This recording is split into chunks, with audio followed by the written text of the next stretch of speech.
The quickest way to misjudge a person is to mistake simplicity for weakness. Gate C-17 at Chicago O'Hare buzzed with the quiet rhythm of Monday morning business travel. The polished floors reflected the glow of oversized departure screens while travelers in tailored suits rolled sleek luggage toward the priority boarding lane.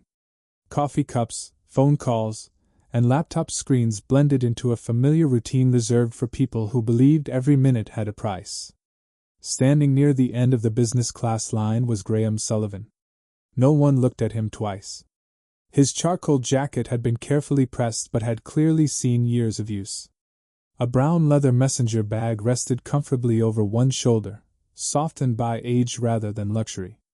Beside him stood his 9-year-old daughter, Emma, carefully hugging a small backpack covered with embroidered wildflowers while reading the final pages of a library adventure novel. "Dad," she whispered, "do you think they'll have clouds above the storm today?" Graham smiled without looking away from the boarding gate. "I hope so. I like it when the clouds look like mountains." "So do I." Their conversation ended as naturally as it had begun. When boarding was announced, passengers moved forward with practiced confidence. The gate agent scanned Graham's boarding pass, glanced briefly at her monitor, then looked back at him with an expression that seemed almost surprised. "Good morning, Mr. Sullivan." "Morning. We're glad you're with us today." "Thank you." Emma reached for his hand as they stepped onto the jet bridge. Inside the aircraft, soft amber lighting warmed the business class cabin. Flight attendants welcomed each passenger with polished smiles while executives settled into wide leather seats, already discussing mergers, quarterly reports, and market forecasts. Seats 2A and 2B. Graham placed Emma's backpack beneath her seat before helping her buckle in. "You remembered your headphones?" She smiled proudly. "Before you even asked? I was hoping you'd say that."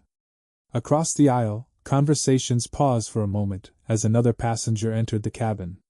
Victoria Hayes. Elegant. Confident. Her cream-colored blazer fit perfectly, and the quiet assurance in her stride suggested she was accustomed to people making room before she asked. Several executives greeted her immediately. "Morning, Victoria. Big presentation today?" She smiled politely. "Let's hope it goes well." She checked the number printed on her boarding pass. 2C. Her expression remained pleasant until she reached her row. Her eyes moved from Graham to Emma to the worn leather messenger bag beneath the seat. The smile disappeared almost imperceptibly. She turned toward the nearest flight attendant. "Excuse me." "Yes, Ms. Hayes? I believe there's been a seating error." The attendant looked down at the boarding pass. "I don't believe so." Victoria lowered her voice, though not enough to keep nearby passengers from hearing. "I would prefer not to sit here." The attendant hesitated. "I'm sorry." Victoria glanced once more at Graham's simple clothing before speaking again. "I booked business class for a reason." The words floated through the cabin. Several conversations quietly stopped. Emma slowly closed her book. Graham simply rested one reassuring hand over hers. The attendant looked uncomfortable. "Mr. Sullivan's reservation is correct." Victoria offered a polite smile. "I'm sure it is." A brief pause. "But perhaps there are seats available farther back that would be more appropriate." No one spoke. Graham looked toward Emma before standing. "It's all right." His voice remained calm. "We can move if it helps." Emma looked up at him. "But Dad," he smiled gently, "sometimes keeping your peace is worth more than keeping your place." He reached for the weathered leather bag. At that exact moment, the lead flight attendant hurried down the aisle with a phone pressed against her ear. She stopped beside Graham, lowered the phone slightly, and spoke with unexpected urgency. "Mr. Sullivan." She swallowed. "The board is asking if you've arrived." Some of the strongest people in the world become invisible the moment they stop trying to impress anyone. 3 weeks before the flight to New York, Graham Sullivan's mornings followed the same quiet rhythm. At precisely 6:15 every morning, the lights inside a modest 2-story home in Evanston, Illinois flickered on. The house was comfortable but unremarkable. No towering gates. No luxury cars. No private security.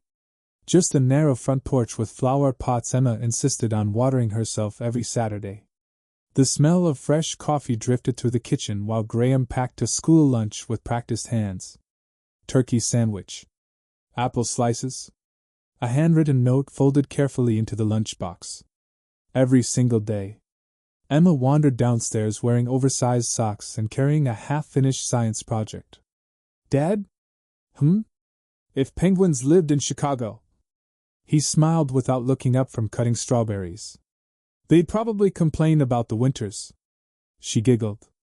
I think they'd like snow days. So would their teachers. Breakfast was simple. Pancakes. Orange juice. Laughter. No phones at the table.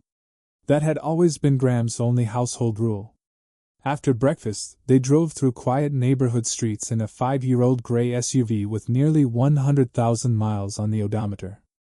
Emma watched autumn leaves dancing across the windshield. Can we still go to the aquarium after your meeting? Graham glanced at her in the rearview mirror. I made a promise.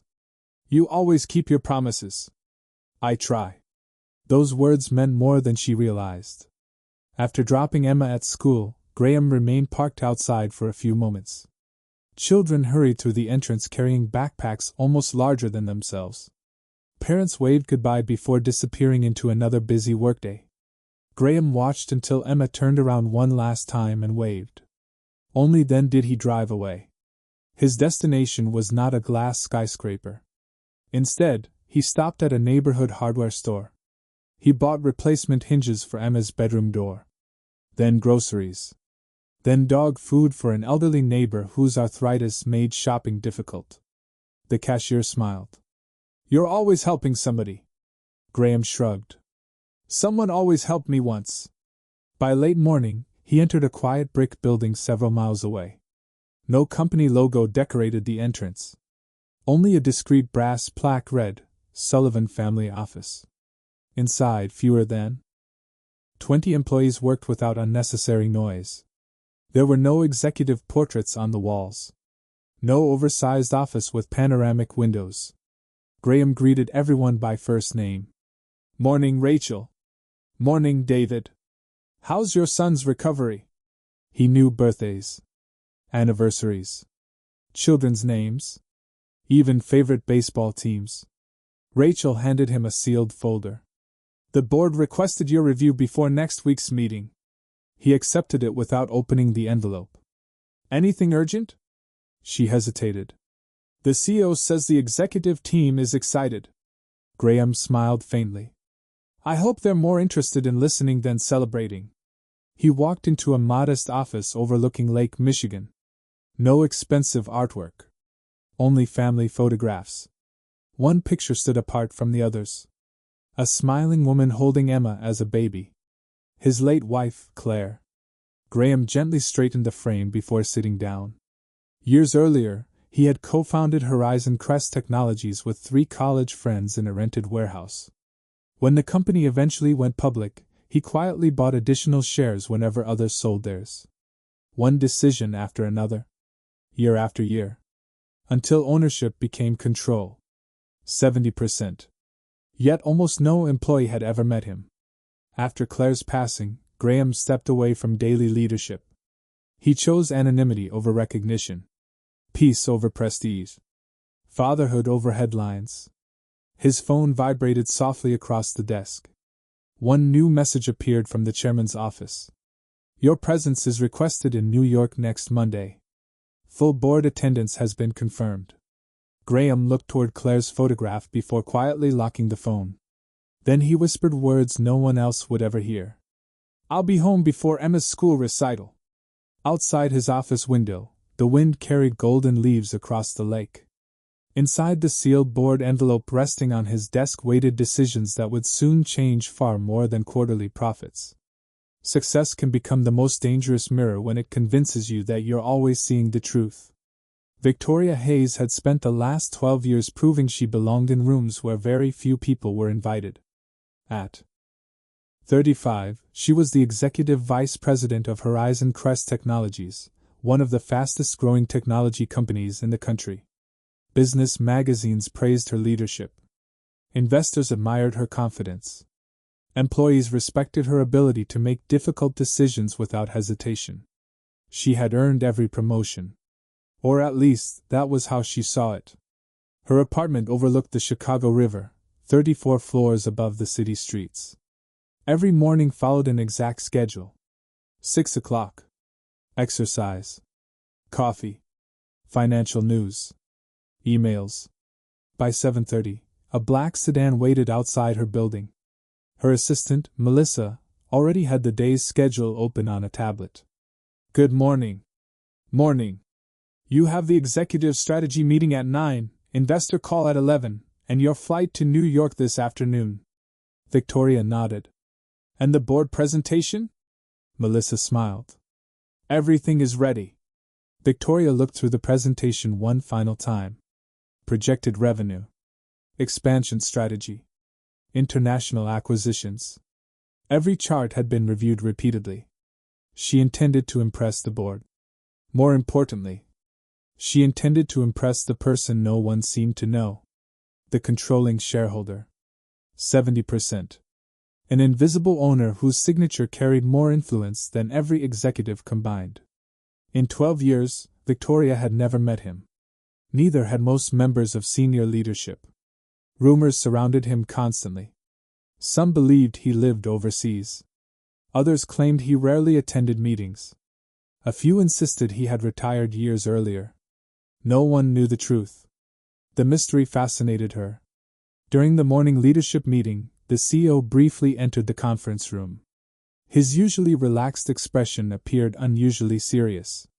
Ladies and gentlemen. The conversation stopped. The full board will attend next week's session in New York. Several executives exchanged surprised looks. The chairman's office has requested complete attendance. Someone quietly asked. Will the majority shareholder finally be there? The CEO paused. I've been told to prepare as though anyone could walk through that door. The answer created more questions than it solved. After the meeting, Victoria joined two fellow executives in the elevator. I've heard he's in his 70s, one of them said. Another laughed.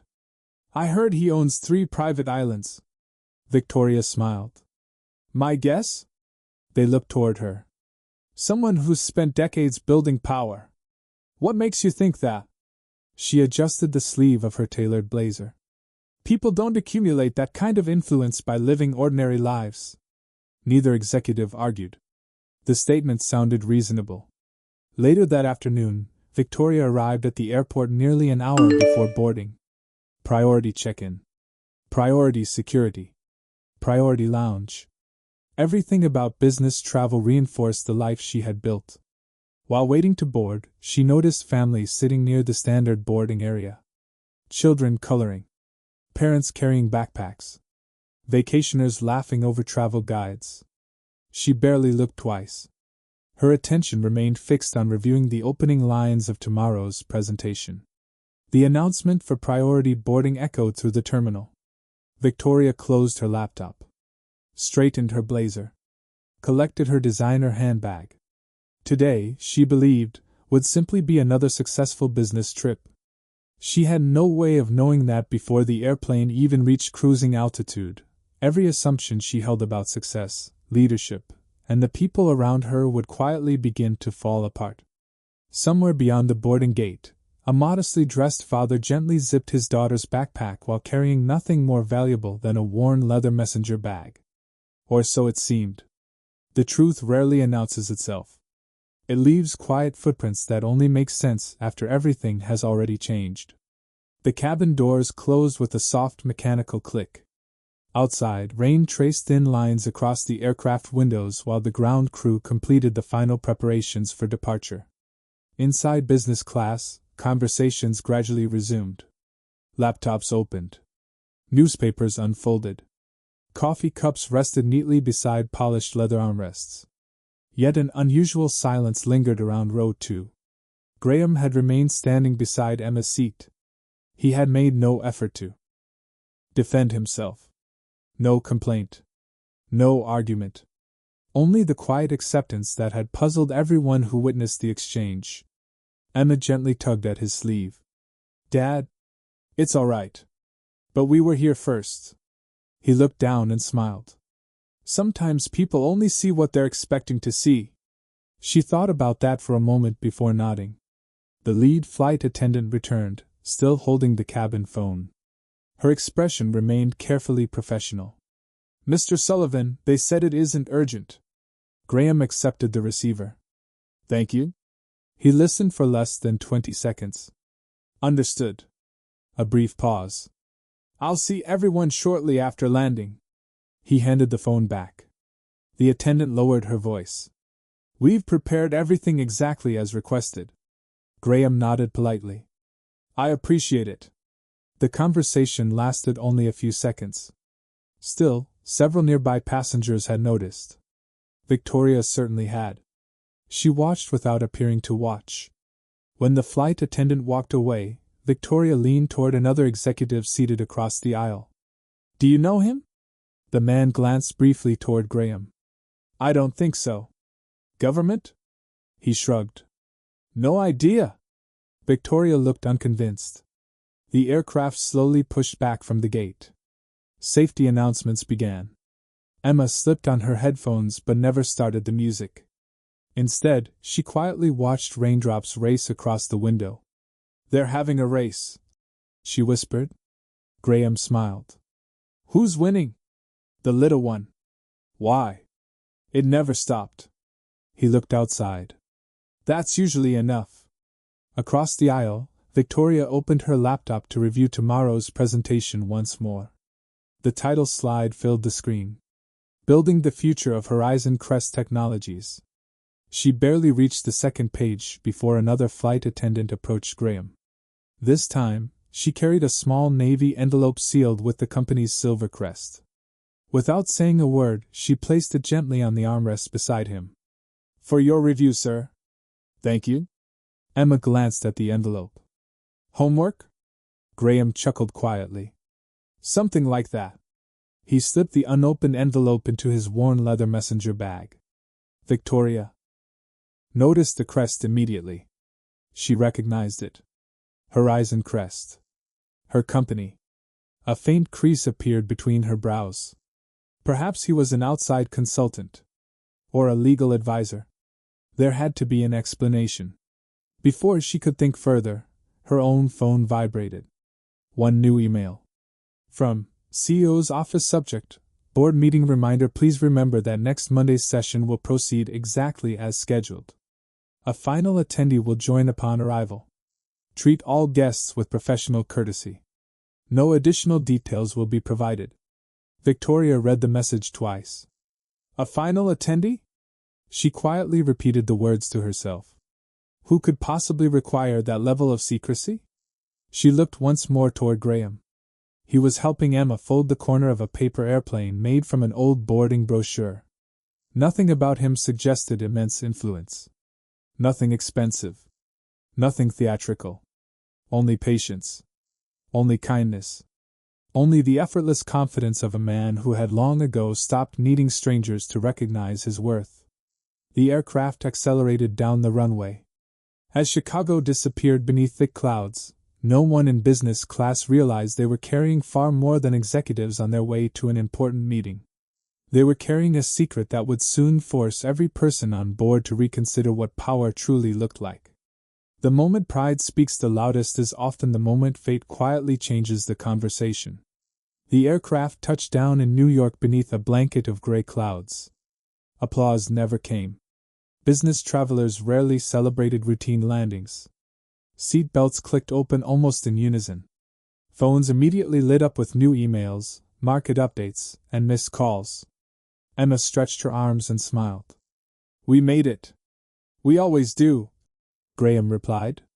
He waited patiently instead of standing immediately. There was never a reason to rush. Victoria, however, was already collecting her laptop, tablet, and designer handbag. Tomorrow's board meeting occupied every corner of her thoughts. As passengers slowly entered the jet bridge, Graham helped Emma slip into her light blue jacket. "Ready?" She nodded. Can we see the airplanes from the terminal?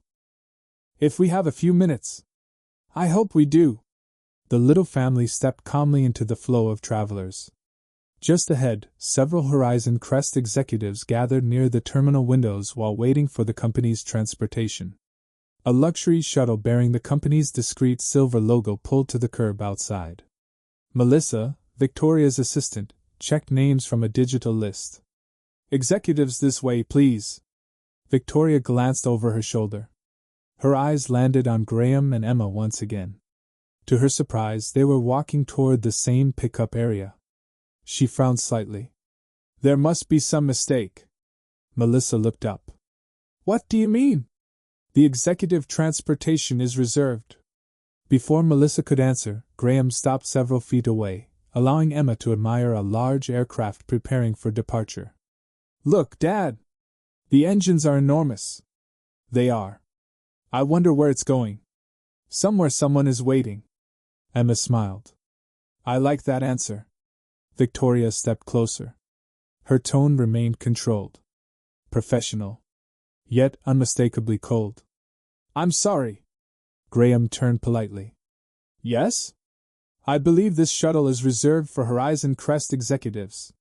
Graham nodded once. I understand. It may be easier if you wait for public transportation. Emma lowered her eyes. Graham rested a reassuring hand on her shoulder. We're all right. Victoria continued. There will be another vehicle soon. Several executives nearby exchanged uncomfortable glances. No one interrupted. No one knew quite what to say. At that moment, the shuttle driver approached Graham. Good afternoon, sir. Graham smiled warmly. Good afternoon. I've been instructed to take you directly to headquarters whenever you're ready. Victoria answered before Graham could speak. I think there's been some confusion. The driver looked respectfully toward Graham instead. Sir? Graham's expression never changed. No confusion. Then he looked at Emma. What do you think? She tilted her head. I'd rather see the airplanes for another minute. He laughed softly. I was hoping you'd say that. The driver nodded immediately. We'll wait. Victoria stared at the exchange. The driver had ignored her. Completely. Not rudely. Simply, naturally. Almost as though Graham's preference carried greater importance. Her phone vibrated. Another message from the CEO's office. Board members have already arrived. The chairman's chair will remain vacant until our final attendee reaches headquarters. Delay the opening session if necessary. Victoria looked at the words twice. The final attendee again. She slipped the phone back into her bag. Surely this modest father couldn't have anything to do with the board. That would be absurd. As Emma finished watching another aircraft lift gracefully into the cloudy afternoon sky, Graham gently picked up his weathered leather messenger bag. He turned toward Victoria with the same calm expression he had worn since Chicago. We'll continue this conversation upstairs. He said it politely, almost kindly. Then he opened the shuttle door for Emma before stepping inside beside her.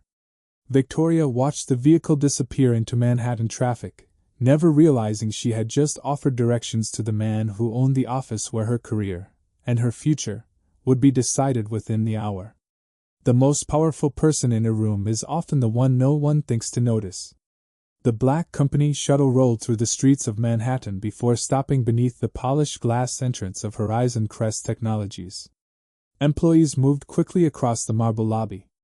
Security officers greeted executives by name. Elevators opened and closed with quiet precision. Everything reflected the confidence of a company that believed it understood exactly who was in charge. Graham stepped out first. Then Emma. She looked up at the towering building and squeezed his hand. It's so tall. He smiled. It seemed even taller the first time I saw it. You've been here before? A few times.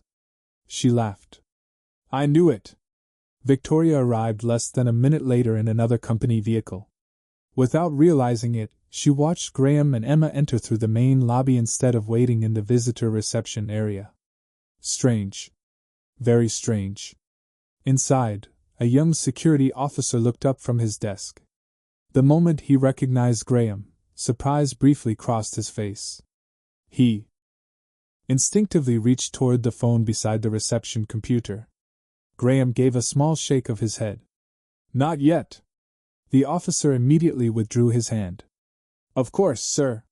He handed Graham a discreet access card without another word. Thank you. Emma leaned closer. Do they know you? Graham smiled. I've visited often enough. The answer satisfied her. It did not satisfy Victoria. She had seen enough unusual moments since Chicago to know something was different. Yet every explanation she imagined seemed unreasonable. Consultant. Outside investor. Legal advisor. Nothing fit. The executive elevators opened. Board members, vice presidents, and department heads stepped inside together. Graham waited. So many people, Emma whispered. We'll take the next one. She nodded happily. I like waiting. I know. Several executives glanced toward Graham before the elevator doors closed. None recognized him. None recognized the little girl holding his hand. 42nd floor. The executive boardroom overlooked the New York skyline. A polished walnut table stretched nearly the length of the room. Fresh coffee waited beside leather folders. Presentation screens displayed Horizon Crest's silver logo. Every board member had already arrived. Every chair was occupied. Except one. The chairman's chair at the head of the table. Victoria connected her laptop to the presentation system. This shouldn't take more than 45 minutes. The CEO checked his watch. We'll wait. Minutes passed. Quiet conversations filled the room. Someone reviewed financial reports. Another director answered emails. Nobody touched the empty chair. Outside, footsteps echoed through the hallway. The heavy conference doors slowly opened. Everyone instinctively looked toward the entrance. Graham walked in carrying the same weathered leather messenger bag. Emma remained beside him, holding her small backpack with one hand and her library book with the other. For one impossible heartbeat. No one moved. Then the CEO stood. Immediately. Every board member followed. Every director. Every executive representative. Every outside investor. One after another. The entire room rose in complete silence. Victoria remained standing beside the presentation screen, frozen. The CEO stepped forward with unmistakable respect. Welcome, Mr. Sullivan. We appreciate you joining us. Graham nodded politely. Thank you. He looked down at Emma.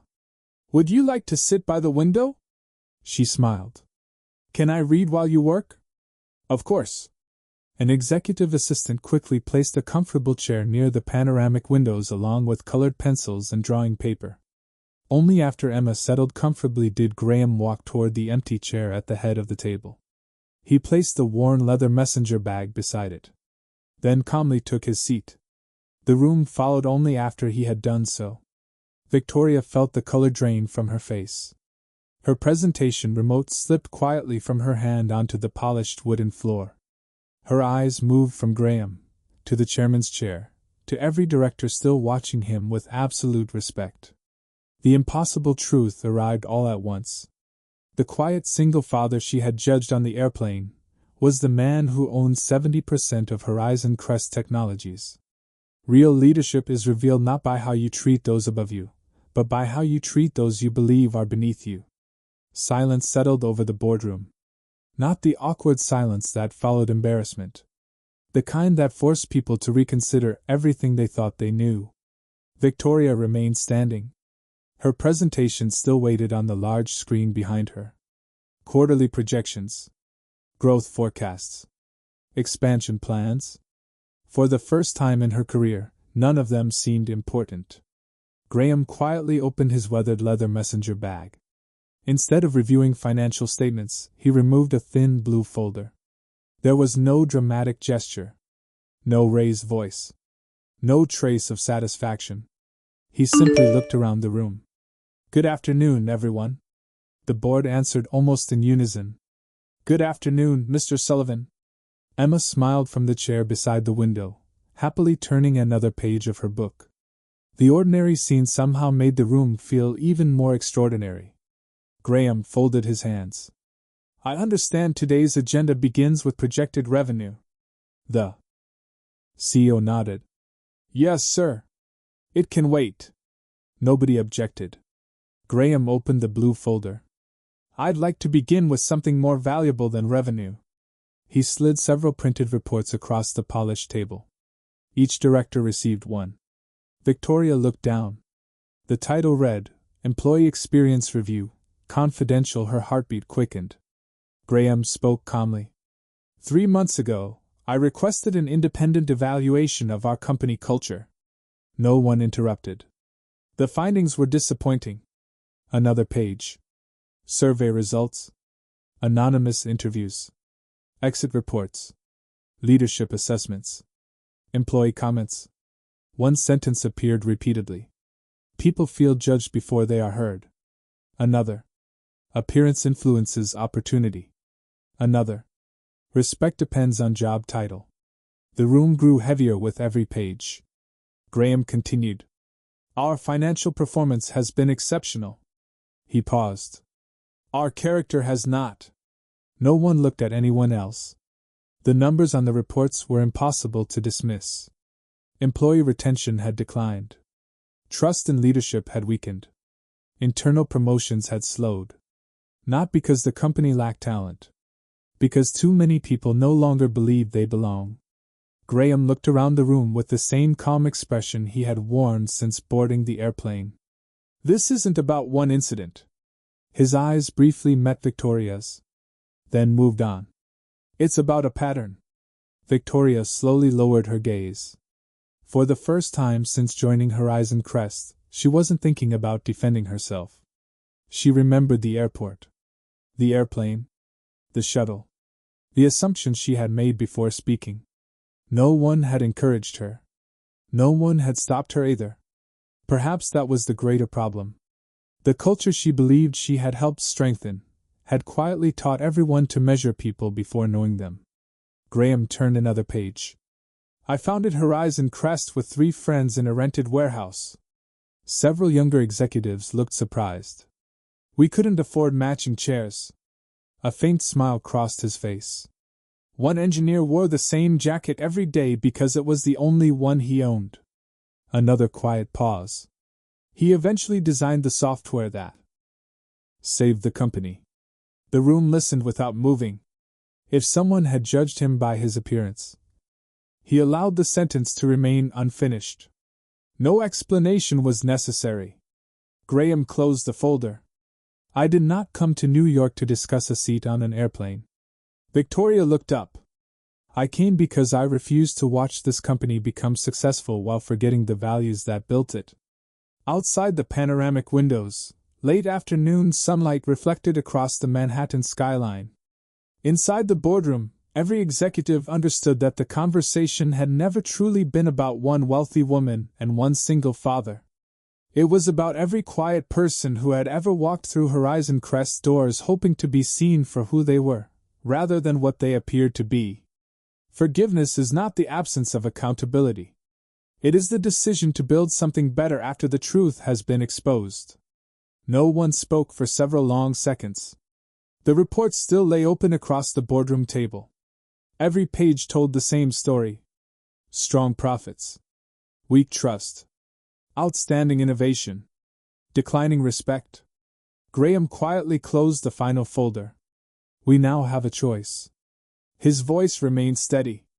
We can punish individuals and congratulate ourselves for solving the problem. He looked around the room. Or we can repair the culture that allowed the problem to grow. The board listened without interruption. The CEO nodded slowly. I agree. One of the directors adjusted his glasses. What do you recommend, Mr. Sullivan? Graham folded his hands. I recommend responsibility. He stood and walked toward the panoramic windows where Emma was carefully sketching the skyline. She looked up with a smile. Almost finished. I can't wait to see it. She returned to drawing while Graham turned back toward the room. When children are learning, they copy what they see. His eyes moved across the executives. So do employees. Silence answered him. He continued. If leaders measure people by appearance, they will too. If leaders dismiss quiet voices, they will too. If leaders believe titles deserve respect instead of earning it, they will too. Every sentence landed. With quiet precision, Victoria finally spoke. Her voice was softer than anyone had ever heard. Mr. Sullivan. She stood slowly. I owe you an apology. Graham met her eyes without anger. You owe more than that. She nodded before he could continue. I know. I judged you before speaking with you. She took a slow breath. I judged your daughter. Emma briefly looked up from her drawing before returning to her colored pencils. Victoria swallowed. I judged people based on appearances because somewhere along the way I convinced myself that success gave me that right. No one in the room moved.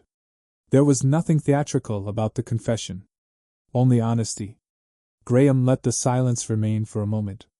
Then he asked one simple question. If you could relive that moment on the airplane? Victoria answered immediately. I would sit down. Another pause. I would introduce myself. Her eyes lowered. And I would ask Emma about the book she was reading. A faint smile appeared on Graham's face. That's a better beginning. The tension inside the room eased, though no one mistook kindness for the end of the matter. Graham returned to the head of the table.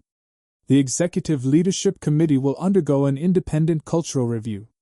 He looked toward the CEO. You'll oversee it. Yes, sir. Every executive, including vice presidents, will complete leadership mentoring alongside frontline employees. Several directors nodded. No exceptions. Then Graham looked directly at Victoria. You will remain executive vice president. Surprise spread across the room. Victoria herself seemed unable to believe what she had heard. But, Graham gently raised one hand. You will also lead the Cultural Renewal Initiative. He spoke with complete certainty. You created influence. Now use it correctly. Her eyes filled with emotion she struggled to hide. I won't waste the opportunity. I know. He smiled gently. Because if I believed people could never change, I wouldn't have built this company. Emma suddenly walked over carrying her drawing. Dad? He looked down. Finished? She proudly held up the picture. It showed two people standing beneath an enormous building. One wore a business suit. The other carried an old brown bag. Both were smiling. Above them she had written, in careful handwriting, everyone looks taller when they're standing beside kindness. For the first time that afternoon, quiet laughter spread through the boardroom.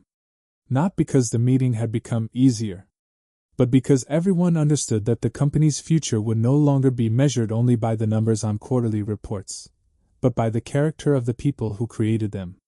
The greatest legacy we leave behind is not the wealth we build, but the dignity we choose to give others. 3 months passed.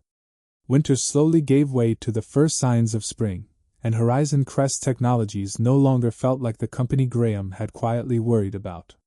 The changes were subtle at first. Executives no longer entered through private elevators when visiting regional offices. Vice presidents spent one day each month working alongside customer support teams. Managers were expected to interview new employees in pairs to reduce personal bias. Performance reviews included a simple question that had never appeared before. Did this leader make others feel respected? The answer mattered as much as revenue. Perhaps more. On a bright Thursday morning, Graham walked through the headquarters lobby holding Emma's hand. She carried another library book beneath one arm. Dad? Yes? Are we really leaving work early today? He smiled. I made another promise. The aquarium? The aquarium. She grinned. You always keep them. Employees greeted Graham with warm smiles instead of nervous formality. He greeted every person the same way. By name whenever he could. With genuine attention whenever he couldn't. Near the reception desk, a young intern accidentally dropped an entire stack of presentation folders across the marble floor. Papers scattered in every direction. Before anyone else reacted, Graham knelt beside the young man and began gathering them. It's all right, he said gently. Happens to everyone. The intern looked embarrassed. I'm so sorry, Mr. Sullivan. No apology needed. Within seconds, several executives joined them. Not because the company's owner had done so. Because helping had quietly become normal. Emma smiled as she handed the final folder back to the intern. There you go. He thanked her with obvious relief. Across the lobby, another familiar face approached. Victoria Hayes. She looked different. Not because of her tailored navy suit. Not because of the title she still held. But because the confidence she carried no longer depended on appearing important. She stopped beside Graham. Good morning. Good morning, Victoria. She looked toward Emma. I finally read The Secret Garden. Emma's eyes widened. You did? Victoria nodded. You were right. The ending was worth waiting for. Emma smiled proudly. I knew you'd like it. Victoria laughed softly. I should have listened sooner. There was no awkwardness between them. Only quiet understanding earned through honest change. She handed Graham a thin report. The latest employee survey. He opened the first page. Trust had risen. Retention had improved. Internal mentorship participation had doubled. At the bottom appeared one handwritten comment from an anonymous employee. For the first time, I feel like people notice my work before they notice my job title. Graham closed the report. This is what success looks like. Victoria nodded. It took me far too long to understand that. Outside, sunlight reflected across the glass towers of Manhattan. Emma tugged gently at Graham's sleeve. Dad, we'll miss the penguin feeding. He looked at his watch and laughed. We can't let that happen. As they walked toward the revolving doors, Victoria called after them. Emma. The little girl turned. Thank you? Emma tilted her head. For what? Victoria smiled. For reminding a room full of adults what kindness looks like. Emma simply waved before taking her father's hand again. Together they disappeared into the afternoon crowd, looking no different from any other father and daughter enjoying a day together. Most people passing them would never guess that one quietly owned an empire. And that was exactly how Graham Sullivan preferred it. Because he had learned long ago that true greatness never needed to announce itself. It simply revealed itself through the way it treated people when no one believed it had anything to prove.